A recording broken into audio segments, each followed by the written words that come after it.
Hello Capricorn! Welcome dito sa aking channel, Kapalaran 888. Welcome guys! Alamin natin kung anong messages, vibration, Dubai energy para sa lahat ng Capricorn, friends natin na nanonood sa ngayon. Okay? Kung bago kayo sa channel ko guys, please like and share, subscribe, paki-press ang notification bell button. Para kayong unang makapanood sa ating mga videos. Okay. Capricorn. Okay, first card natin is 3 of Gabriel, sunod is 7 of Michael, 10 of Ariel, the Sun, and change your life. Capricorn, dito sa 3 of Gabriel na to, sinasabi ng baraha sa'yo dito na isa sa mga plano mo or isa sa mga pinaplano mo ay posibleng maghahatid sa'yo ng prosperity. Okay? So, ibig sabihin niya, kailangan mong gumawa ng isang decision making, isang positive na plano, and trabahuhin mo siya, kung ano man itong planong itong gagawin mo, dahil ikaw ay kumbaga protected, guided ng ating universe, and i-assist ka nila sa kung ano man ito na gagawin mo. So, if ever ngayon, hindi mo alam kung anong gagawin mo, and mayroon kang gustong i-manifest sa buhay mo, yun yung unahin mo sa ngayon. Okay? And next card is 7 of Michael. So yun, itong 3 of Gabriel tapos 7 of Michael, connected sila sa bawat isa na parang nasa crossroad ka. Hindi mo alam kung anong direksyon, 'di ba? Hindi mo alam kung anong direksyon yung tatahakin mo. And dito sa barahang to, yun ang nga sinasabi na kailangan nating planuhin ang ating action, ang ating mga decision making para, kumbaga, hindi ka magsisi sa bandang huli. Okay? If halimbawa nandun ka sa crossroad, hindi mo alam, left or right ba yung decision, aalis, mag-stay, lilipat or kung ano pa man, pag-isipan mong mabuti. Okay? And change your life, number 716. Sinasabi ng barahan na isang kumbaga transition sa buhay mo na posibleng mag-offer sa'yo ng freedom. It's either emotional freedom, financial freedom, or breakthrough or break free ka na sa kung ano man to na mga issues from your past. Okay? So, dito sinasabi na if ever may transition, may transformation na ino-offer sa'yo ang universe, eto na yung opportunities na makapagbabago sa iyong buhay. Kailangan mong i-grab na itong opportunity. Okay? Mayroon ding the Sun, sinasabi na be positive. Okay? Be positive dahil yung success, nakukuha natin yan through positivity. Kasi kahit sabihin natin na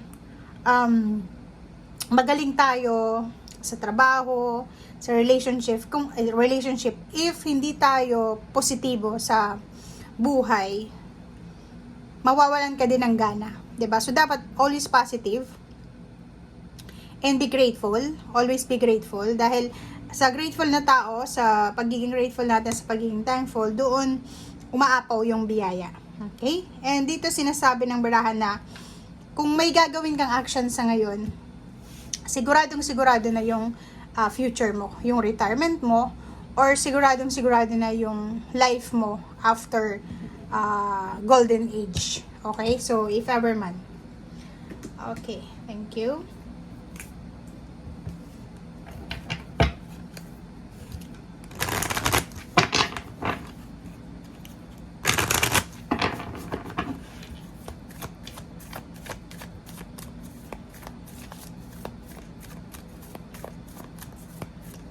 Capricorn.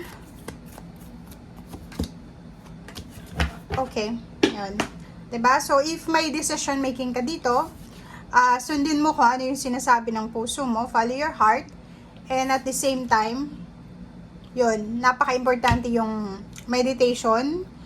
Napaka-importante yung analyzation. Yung pag-iisip. Yung pag-isipan natin yung bawat hakbang na gagawin natin. Okay? So, yun ang sinasabi ng baraha sa'yo dito. Okay.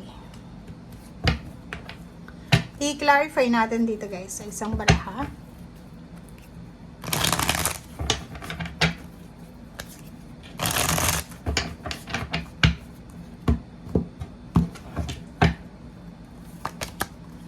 Okay. Nine of Wands, sinasabi ng baraha, if you're a single, or looking for a relationship, or looking for a job, posibleng kailangan mo yung passion. Kasi, kahit nga sa relationship, di ba, pag hindi ka passionate sa relationship mo, walang mangyayari. Sa trabaho, ganun din. Maging excited tayo sa bawat ginagawa natin sa araw-araw. Okay? If you're single, may posibleng relationship na papasok sa buhay mo. May mag-o-offer ng relationship or pwedeng may mag-offer ng work. Nakikita na din natin dito yung pwedeng may mag-offer sa'yo ng kasal, or kung may kalibin partner ka, or nakikita natin dito na posibleng kung babae ka, isang unexpected na pregnancy, or pagbubuntis ang mangyayari. Okay? Nakikita natin dito guys na may iba din sa inyo dito na posibleng may magbabalikan. So, pwedeng may makipagbalikan sa'yo na dati mong karelasyon, or posibleng mayroon ditong dating magkarelasyon tapos dahil sa kanilang anak or dahil sa kanilang pamilya, posibleng mag-rekindle yung relationship. Okay. Meron din sa inyo ditong iba na natatakot. Meron kayong takot na nararamdaman dahil sa yun nga, confused kayo dito, hindi nasa crossroad kayo, hindi nyo alam kung tama itong mga decision making na ginagawa nyo or gagawin nyo. So dito sa barahan to, medyo may konting takot, medyo may konting regrets, medyo may konting pag-aalala. But ang zero the full na to, sinasabi ng barahan na kailangan mong lakasan yung loob mo. Okay? So, if ever man na wala kang motivation para maghanap ng trabaho, wala kang motivation para sa relationship mo, yung parang imbalance na, gamitin mo yung mga oras na walang-wala ka, lalo na sa pera. Kasi pag wala tayong pera, yung empty talaga yung stomach natin, empty yung pockets natin, maraming learnings, maraming wisdom tayo na makukuha dyan. Okay? Three of Wands, nakikita ko sir dito na may iba sa inyo dyan Capricorn na naghihintay ng isang spiritual peace and harmony, or yung parang naghihintay kayo kung kailan magiging tahimik or magiging sobrang peaceful yung buhay mo. Dito sa barahang to, lalo na sa pera, nakikita ko may Capricorn na pwedeng may trabaho pero ganun pa rin yung takbo ng kanilang finances. So parang nagwi-wish sila na sana matapos na yung mga problema sa pera, relationship, ganun, matapos na yung mga issues para makabalik na kayo sa dati nyong buhay. But, dito sa barahang to, yun na nga, ang sinasabi ng baraha, hindi ka magkakaroon ng peace of mind kung hindi ka willing na magbago. Kasi may change life dito change your life.